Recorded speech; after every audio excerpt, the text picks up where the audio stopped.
Muy buenas a todos, a todas, bienvenidos chicos. Hoy voy a traer un vídeo y hablaremos también nosotros, que algo también sé, ¿vale? Al estudiar la Reconquista, pues también mencionaros a los mogávares, ¿no? Pero aquí veo que he visto un poco por encima para ser más natural. El vídeo es de NR Nobles Scutari Rex, ¿no? Aquí podéis ver su canal, claramente me suscribo, vas a dar like. He visto un poco por el vídeo por encima, ¿no? Una barbaridad, chicos. Vamos a dar un poco. Comentaré un poco por encima, es un poco para dejar algo de fondo. Y es un gran vídeo, sinceramente, gran trabajo, amigo. Así que vamos a reaccionar al vídeo. Los almogávares. Ojito, qué tropa del siglo XIII-XIV. Brutal.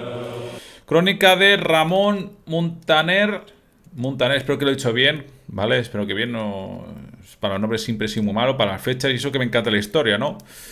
Es una tropa ligera, tropa de montaña, ¿vale? Es una tropa de choque, de espionaje. Te contaban historias sobre ellos que comían una vez al día. Eran gente de frontera. En la época de la reconquista de España, la frontera estaba dentro de España, ¿no? Entonces se peleaban incluso contra otra gente castellana y contra, sobre todo, musulmanes. La guerra musulmana, gente ruda, gente fuerte. Eran los mercenarios mejor pagados del siglo XIII. Cuando el Reino de Aragón, sobre todo el Reino de Aragón, había mogávares castellanos y aragoneses, sobre todo en el Reino de Aragón, el gran poder que tenía el Mediterráneo hasta la llegada de los turcos otomanos, ¿no? El imperio, ¿no? Ya el Mediterráneo era puramente, sobre todo, aragonés, ¿no? Tenía un poder brutal y los almogávares hacían un trabajo muy bueno. Ahora veremos a ver qué nos cuenta este señor. Gran historia, visto por encima y es espectacular, ¿vale? Gran vídeo, gran música, trabajazo, amigo. Trabajazo.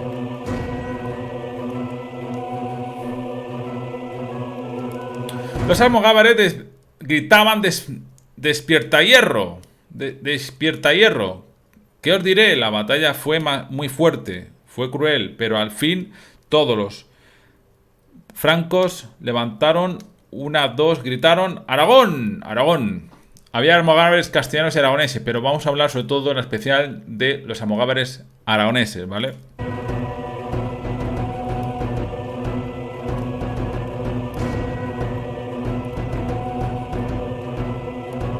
Gente muy dura, ¿eh?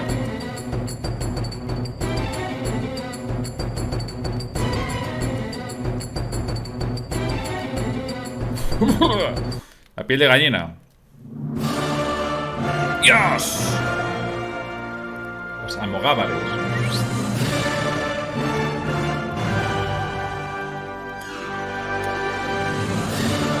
Esto parece una película, ¿eh? Me va a encantar. Esto recomiendo que os sentéis. Esto, si queréis hacer zapping y no disfrutar de esto, mejor que vayáis a ver la Sexta o televisión española, cualquier mirada de esas. Aquí se viene para disfrutar y aprender. Yo no tengo prisa y dura incluso para mí poco, media hora para disfrutar de esta cosa. Lo que pasa, como no es mi vídeo para ir comentando el vídeo original, pues en el canal que hemos dicho antes, chicos, recordadlo. Esto es un poco compañía y también sé cosillas. Bueno, comparado con esta gente que se ha currado un gran vídeo, sé poquito. Llevaban lanzas cortas, espadas cortas, pequeños escudos. Un ataque rápido. ¿Eran realmente los almogávares? Normalmente, la idea que se tiene va asociada a sus últimas etapas de existencia, que a la postre fueron las que les dieron más fama. Pero la historia de los almogávares se alarga mucho más en el tiempo. Ya el significado de la palabra nos dice mucho de quiénes eran. Almogávar proviene del árabe al-mogávar, que significa el que hace algaras o correrías. Durante la conquista de las tierras dominadas por los musulmanes a lo largo del Valle del Ebro, muchas zonas de frontera o recién conquistadas se quedaban prácticamente desiertas, siendo áreas muy permeables y sin ninguna autoridad política o militar. Eran frecuentes la inseguridad y las escaramuzas de saqueo, tanto por parte cristiana como musulmana. Os voy a dar un toque, era cierto, la gente de frontera muy ruda. Y había una cosa que no pasaba en toda Europa, no pasaba solo en España, o en Hispania, ¿no? Da igual cómo se llamaba. Era que, como no había ley, tú esas tierras eran tuyas. Entonces muchos comerciantes, mucha gente como esta, ¿no? Iba a la frontera y eran los dueños, ¿vale? Los reyes cristianos decían, sí, sí, vale, como no hay ley, como yo no tengo poder ahí, esa tierra es tuya. Era increíble. Tú podías llegar y hacerte con esa tierra. Claro, al cambio, eras tú quien tenía que defenderte.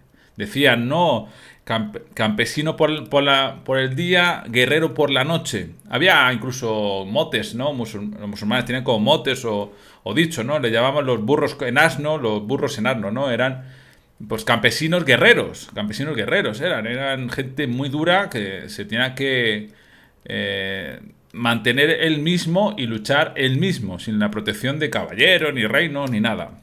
Así se crearon este tipo de gente, ¿no? Otra casta, ¿no? Otra gente que era vida o muerte. Musulmana. Es bastante probable que el origen de muchos de estos almogávares fuera el de campesinos aragoneses y catalanes que se vieron obligados a abandonar sus tierras de frontera y a convertirse en soldados de fortuna.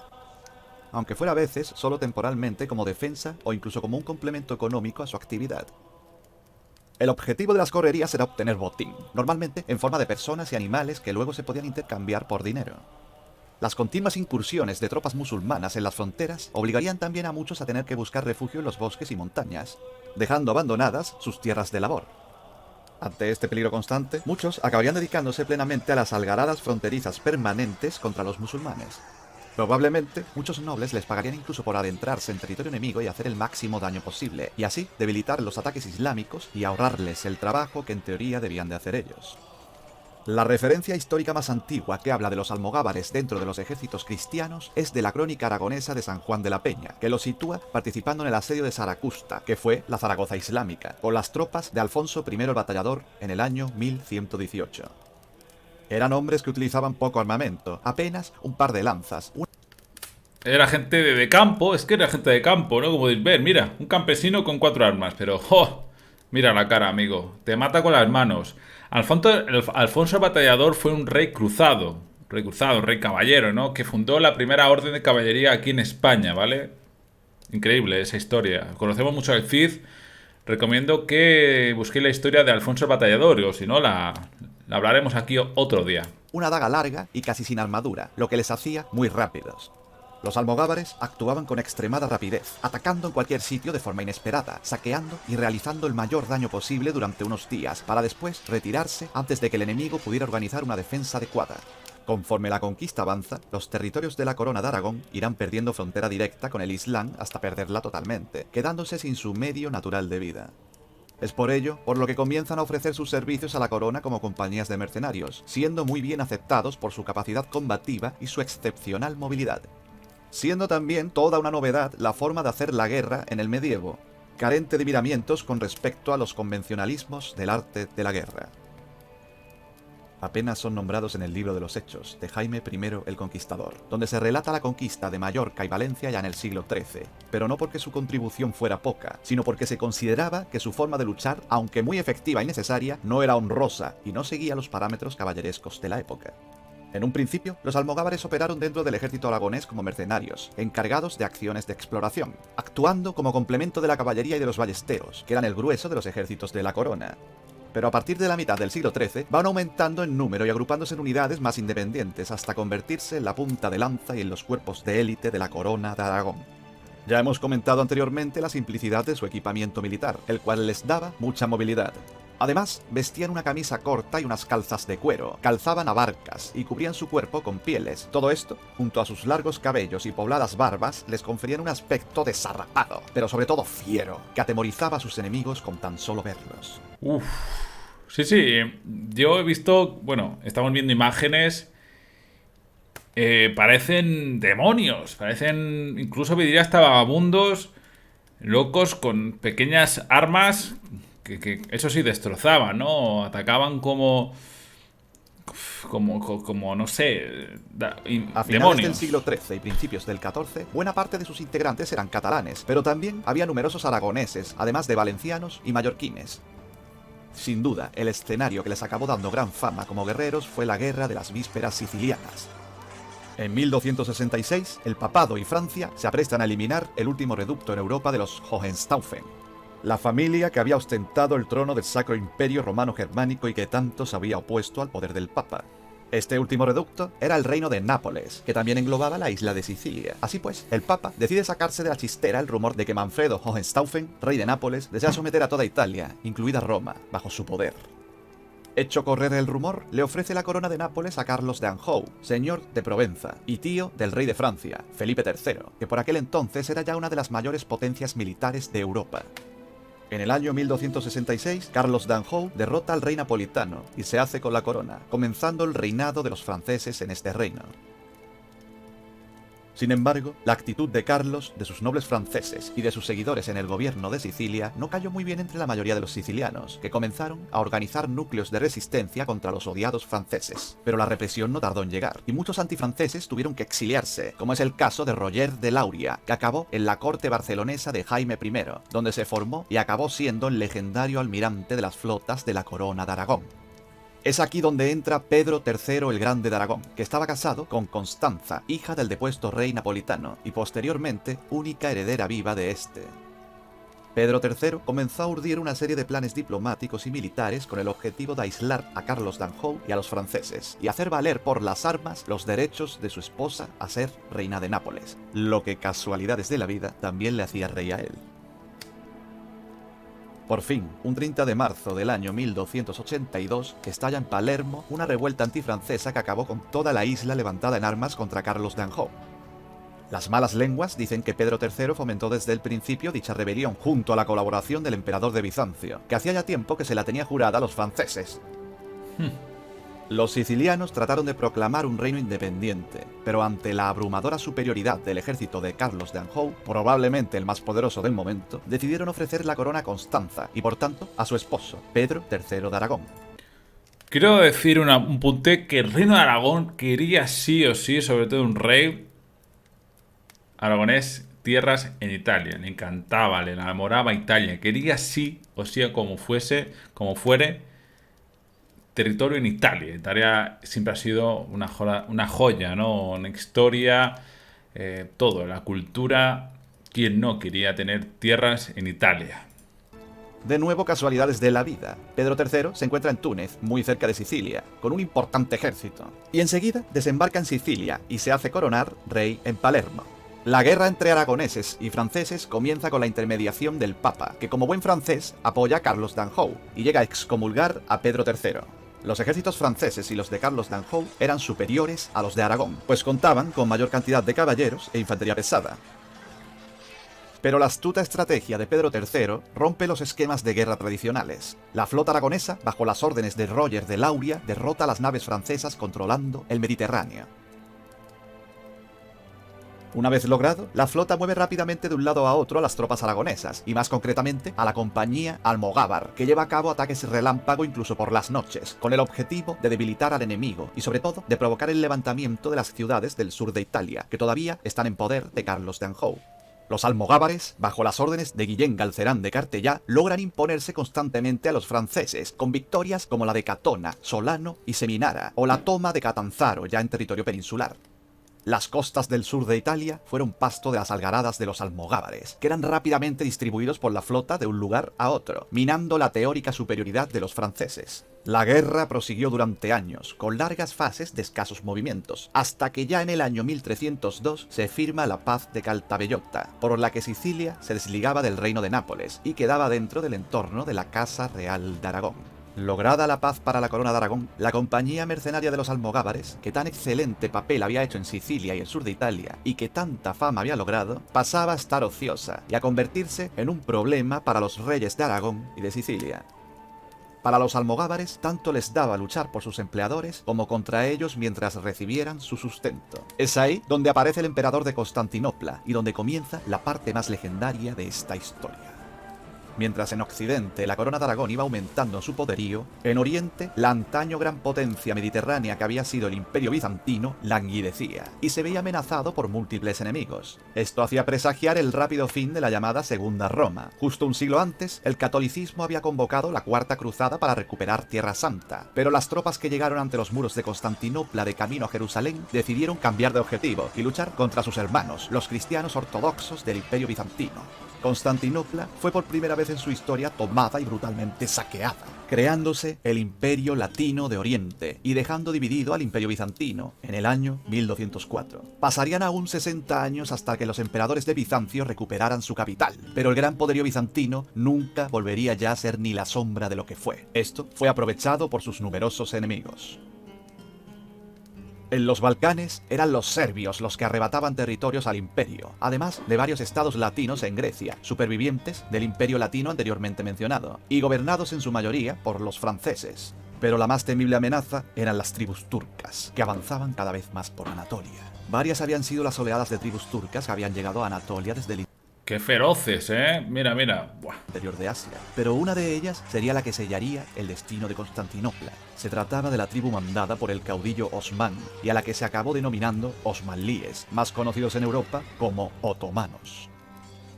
La Anatolia ocupada por los turcos estaba dividida en varios sultanatos, pero es en este momento cuando los otomanos comienzan a sobresalir e irán imponiéndose poco a poco sobre el resto a lo largo del siglo XIV. En el año 1301, los ejércitos bizantinos son derrotados por los turcos en Anatolia, en la batalla de Bafea.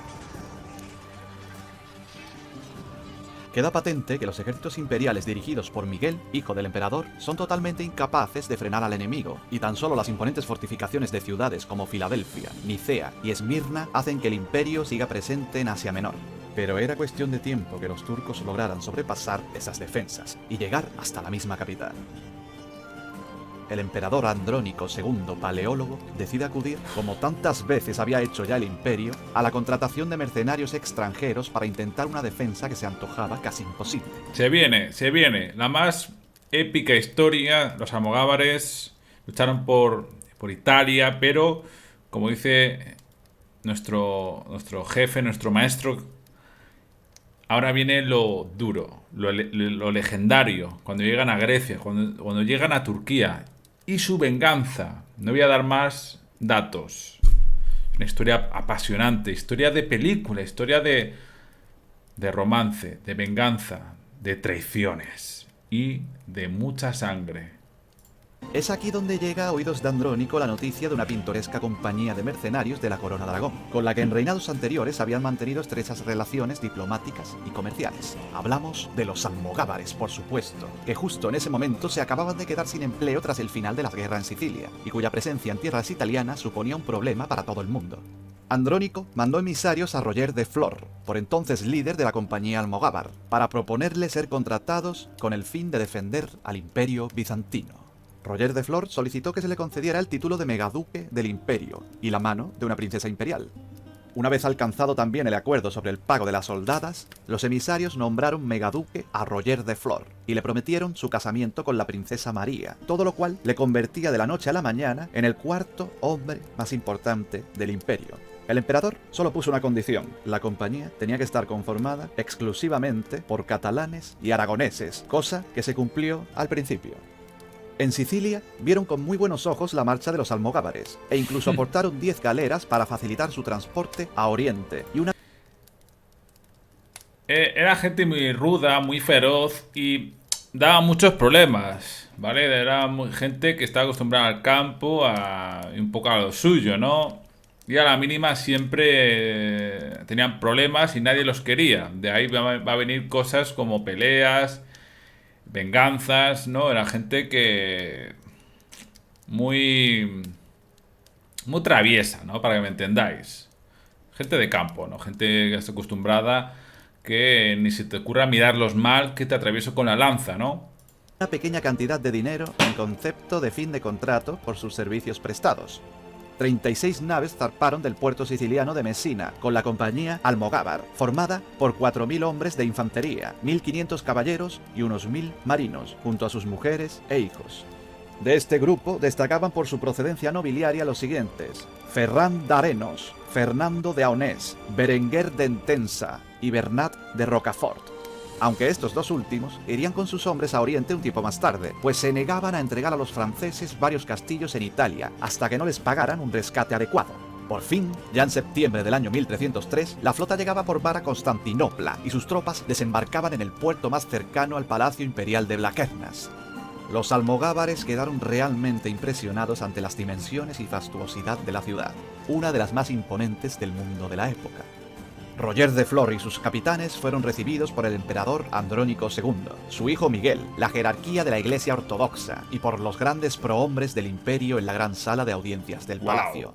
Fueron recibidos con todo tipo de honores, y Roger de Flor fue investido oficialmente como megaduque del Imperio Bizantino. Tras los actos oficiales, los almogávares desfilaron por el Paseo Triunfal, usado antaño para los triunfos militares al estilo romano, y que atravesaba la ciudad y llegaba hasta las inmediaciones de la gran Basílica de Santa Sofía. Precioso. Los bizantinos se asombraban al ver desfilar a unos bárbaros mal vestidos, más parecidos a labriegos o pastores que a soldados, pero su disciplina al desfilar ya superaba con creces a la del maltrecho ejército imperial.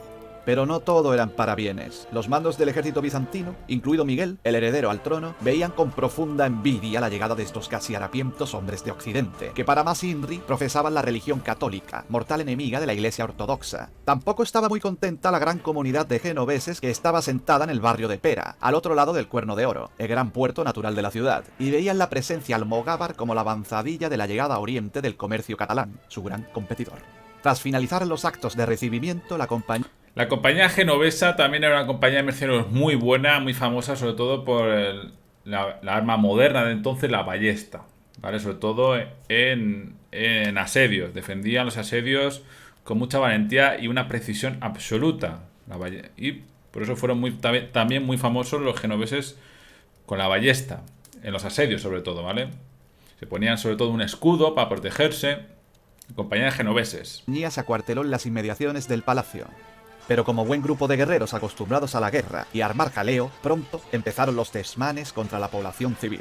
Robos, violaciones, duelos, cuchilladas. Para tratar de evitar los altercados, el emperador quiso acelerar el casamiento de Roger de Flor con la princesa María de Bulgaria, y así enviar cuanto antes a los mercenarios a llevar a cabo la misión para la que habían sido contratados: luchar contra los turcos en Anatolia. Aun con todo, no se pudo evitar uno de los altercados, por llamarlo de alguna manera, provocado por los almogávares. La misma noche del enlace, un almogávar paseaba solo y un grupo de genoveses empezaron a burlarse de su aspecto desaliñado. El almogávar, ni corto ni perezoso, desenvainó su espada y comenzó a luchar contra los genoveses, y a la refriega comenzaron a unirse hombres de ambos bandos. La lucha se extendió, y llegado un momento, buena parte de los genoveses se presentaron en armas ante el acuartelamiento de la compañía. Comenzó una verdadera batalla campal por las calles de la ciudad, y pronto los almogávares se hicieron con el control de la situación, dedicándose a exterminar a todo genovés que se encontraban. Incluso asesinaron a algunos de los emisarios que el emperador mandaba para tratar de mediar y poner fin a los disturbios. Tan solo la mediación de Roger de Flor logró poner fin a la refriega, cuando los almogávares se disponían a embarcar para ir a destrozar el barrio genovés de Pera. Algunas fuentes hablan de que unos 3000 ¡qué locura! genoveses fueron asesinados. Si algo tenía esto de positivo, es que la compañía disipó toda duda que pudiera quedar sobre su capacidad combativa. Pero por otro lado, se granjearon un enemigo muy poderoso en los genoveses, cuyo poderío militar en Oriente era imponente. El emperador, por fin, decide mandar a los almogávares a Anatolia. La flota cruzó el estrecho del Bósforo y desembarcó en las costas dominadas por el imperio. En un principio, los griegos que vivían en la zona recibieron con alegría a aquellos que en teoría venían a ayudarles en su lucha, pero pronto descubrieron que sus teóricos salvadores iban a ser aún más crueles que los turcos. Nada más llegar, los almogávares comenzaron a cometer crímenes contra la población. Paquímeres, un cronista de la época, nos relata lo siguiente: les robaron la plata, saquearon aldeas, violaron a las mujeres y trataron a los habitantes como si se hubiese tratado de esclavos. Hay que decir que hubo capitanes de la compañía que protestaron por estas acciones, como Ferran Darenos, que tras protestar ante Roger de Flor decidió abandonar la expedición y se marchó con sus hombres, muchos de ellos aragoneses, a buscar fortuna al servicio del duque de Atenas. Sin embargo, en compensación a los almogávares se unieron mercenarios armenios, tártaros y alanos, además de un destacamento bizantino mandado por Focas Marules. A los días de llegar, Roger de Flor enarboló el señal de Aragó y al grito de «¡Desperta, ferro! ¡Aragó! ¡Aragó!» atacó por sorpresa un campamento turco sin avisar a las tropas bizantinas. Esta fue la primera victoria de tropas cristianas en Anatolia desde hacía mucho tiempo, y fue muy celebrada en Constantinopla cuando llegaron las noticias. Pero al no haber avisado y dejado participar a las tropas bizantinas de Focas Marules, los comandantes bizantinos, y en especial el heredero al trono, Miguel, aumentaron todavía más su rencor hacia Roger de Flor. Llegado el invierno del año 1303, los almogávares acamparon para pasar el invierno, pero esto no significó una mayor tranquilidad.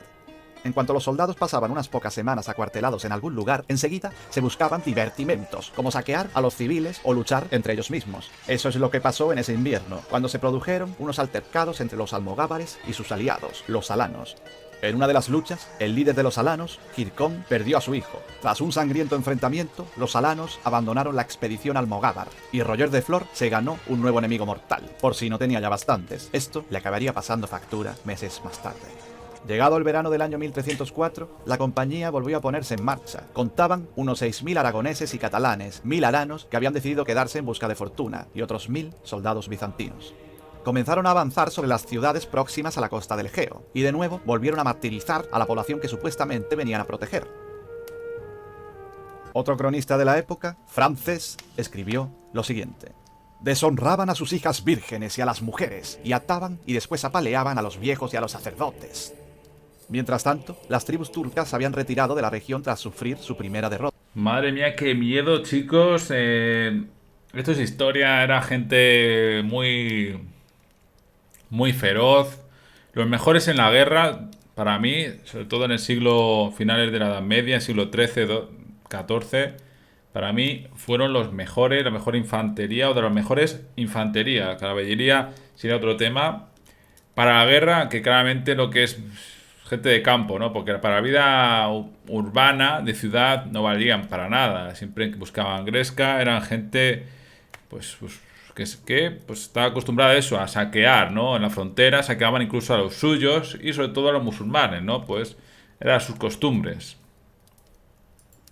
Pues ya eran conocedores de la fama de los almogávares. De todas formas, el objetivo asignado por el emperador era acudir en auxilio de la gran ciudad de Filadelfia, que se encontraba bajo asedio del emir de Germillán, Ali Shir. Poco antes de llegar, Ali Shir le salió al paso con el primer gran ejército turco que se encontraron. Se produjo entonces la batalla de Aulax, pero sobre ella difieren las fuentes que hablan al respecto. Ramón Muntaner, cronista que habló de las hazañas de los almogávares y que formaba parte de la compañía, habla de una enorme victoria sobre los turcos, que habrían sufrido casi 18.000 bajas por apenas 200 por parte de los mercenarios. Pero las fuentes bizantinas hablan de que justo al inicio de la batalla, los turcos se retiraron de forma vergonzosa. Sea como fuere, lo cierto es que los almogávares lograron su cometido y salvaron a Filadelfia del asedio turco. Desde allí marcharon de nuevo hacia el sur, acercándose a las costas del Egeo y tomando el control de la región. Qué miedo, tío. Las autoridades imperiales de la zona les mandaron tomar la ciudad de Trípolis, muy cercana a Filadelfia, en donde se había refugiado el emir Ali Shir con su ejército. Pero Roger de Flor lo desestimó, haciendo patente que si bien los almogávares eran una fuerza casi incontestable en batallas a campo abierto, no tenían prácticamente fuerza en el asedio de ciudades. Permanecieron cercanos a la costa para que se les uniera la flota almogávar al mando del aragonés Ferran Daonés. Pero sorprendentemente no solo llegó dicha flota, sino que se les unió la compañía del valenciano Bernat de Rocafort, con unos 1.200 hombres, y que había permanecido hasta entonces en Sicilia hasta que arregló sus asuntos. Una vez reforzados con los hombres de Rocafort, la compañía continuó su avance hacia oriente, adentrándose en los territorios de las tribus turcas. Según el cronista Muntaner, llegaron hasta las mismas puertas cilicias, un enclave natural y estratégico muy cercano a la frontera con la actual Siria. En realidad, es poco probable que llegaran tan al oeste, y que Muntaner identificara con las puertas cilicias cualquier enclave no tan lejano. La cuestión es que en ese lugar, en agosto del año 1304, los almogávares de nuevo se vieron enfrentados frente a un nuevo ejército turco. El cronista catalán habla de unos 10.000 jinetes y otros 20.000 infantes, pero lo más seguro es que las cifras estén infladas para magnificar lo acontecido.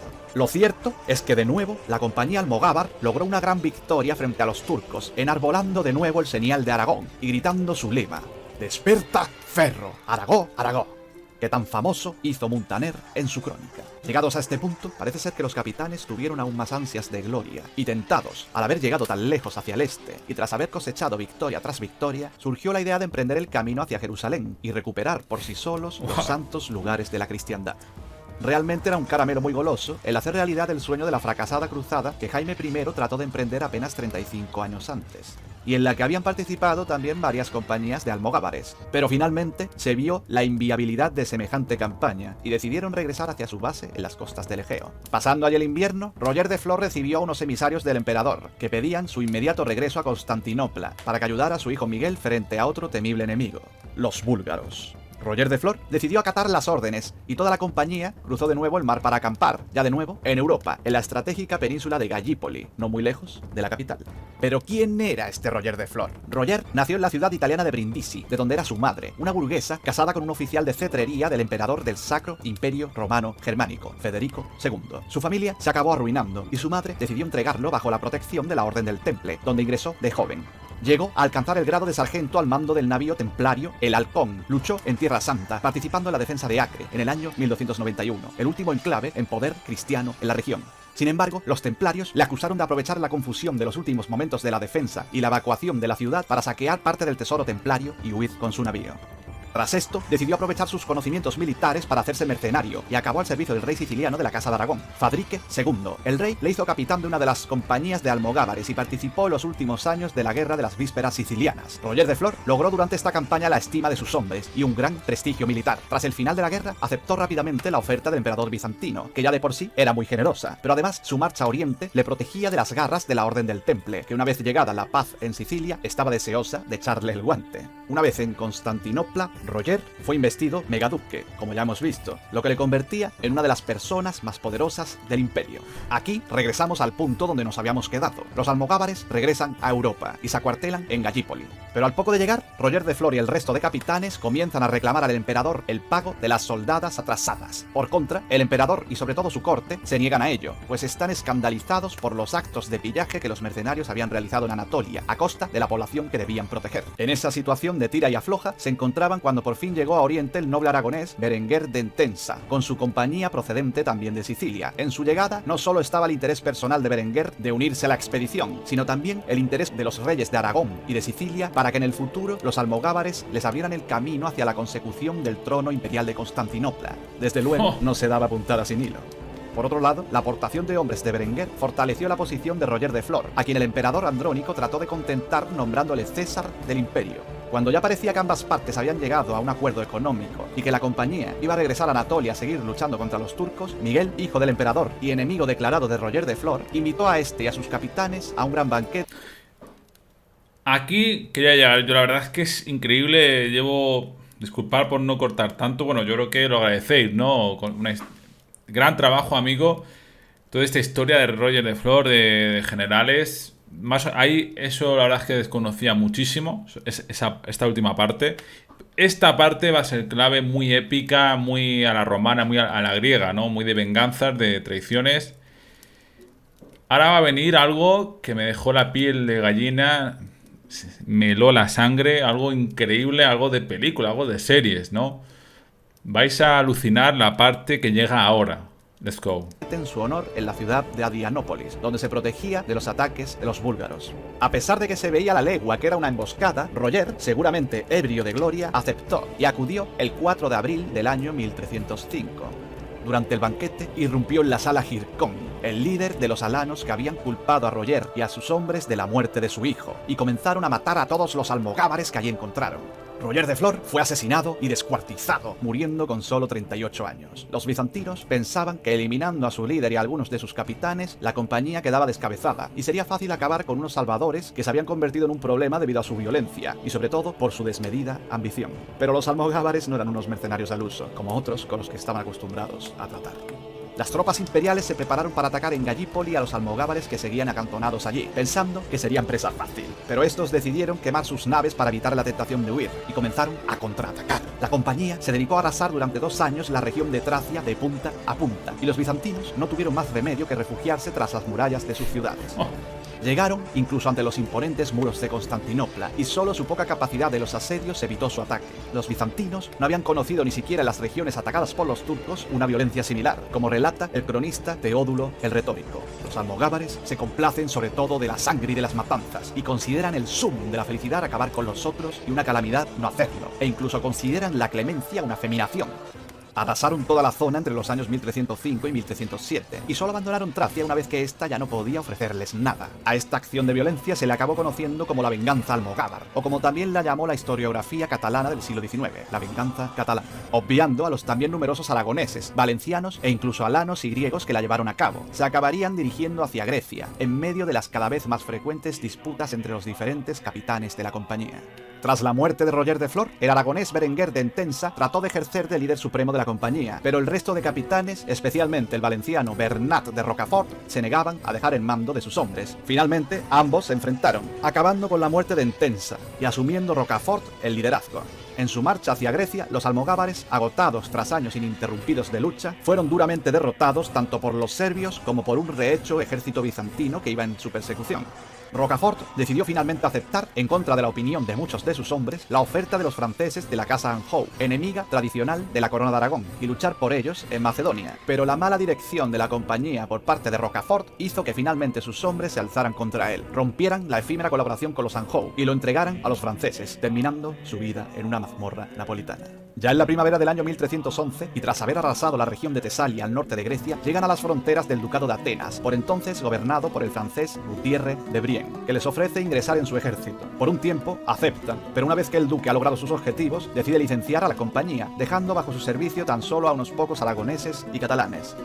El resto de almogávares hacen caso omiso de las peticiones del duque para que abandonaran sus tierras, y por enésima vez vuelven a convertirse en una seria amenaza para los lugareños. Gutiérrez se propuso entonces eliminar a los mercenarios de una vez por todas, y reunió al mayor ejército de la región con numerosos caballeros francos. Marchó por fin sobre ellos, y ya en el campo de batalla, los almogávares que habían seguido bajo el mando del duque de Atenas decidieron abandonarle y reunirse con sus antiguos compañeros de armas, a pesar de que estaban en inferioridad numérica y parecía esperarles una muerte segura. De nuevo, estaban equivocados. El 15 de marzo del año 1311, la poderosa caballería francesa y veneciana acabó totalmente destrozada por los catalanes y aragoneses en la batalla de Almiros. Tras su gran victoria, a los almogávares les quedó el paso libre y enseguida ocuparon las dos principales ciudades de la región, Tebas y Atenas. Esos bárbaros mercenarios que habían aterrorizado a Medio Oriente finalizaban su largo periplo y acabaron conformando dos estados, los ducados de Atenas y Neopatria.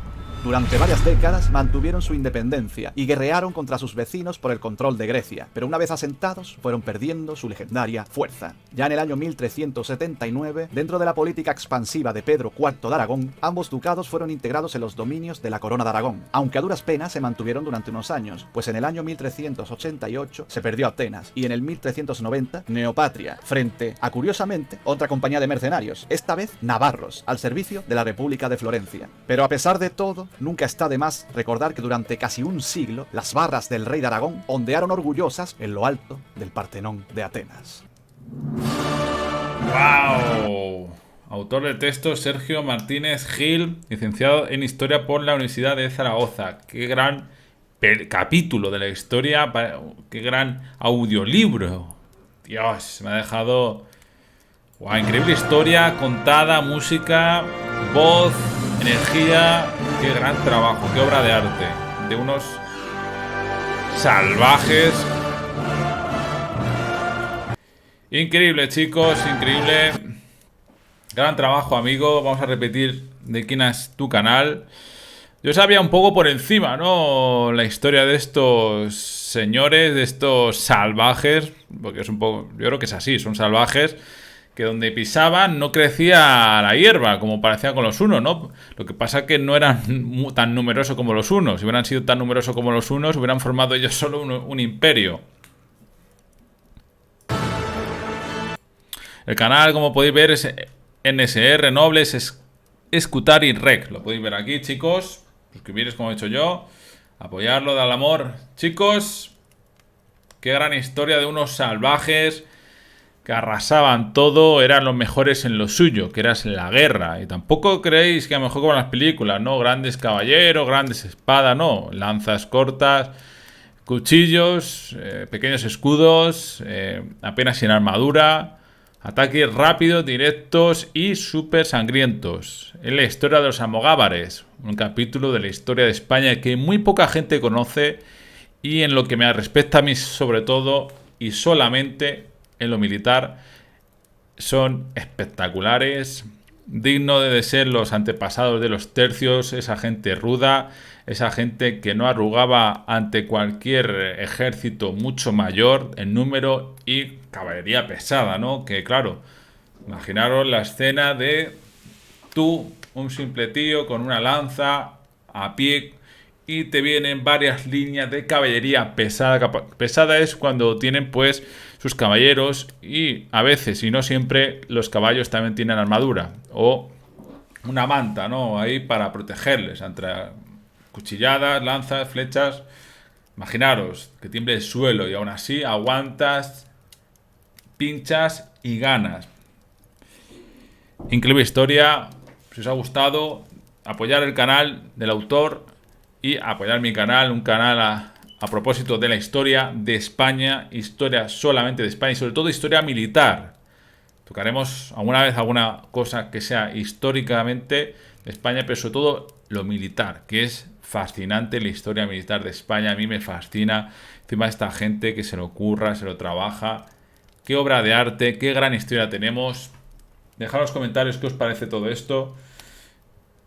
Y nada, gracias a vosotros, por la gente que me apoya. Un besito, suscribiros y mucha salud a ti y a tu familia.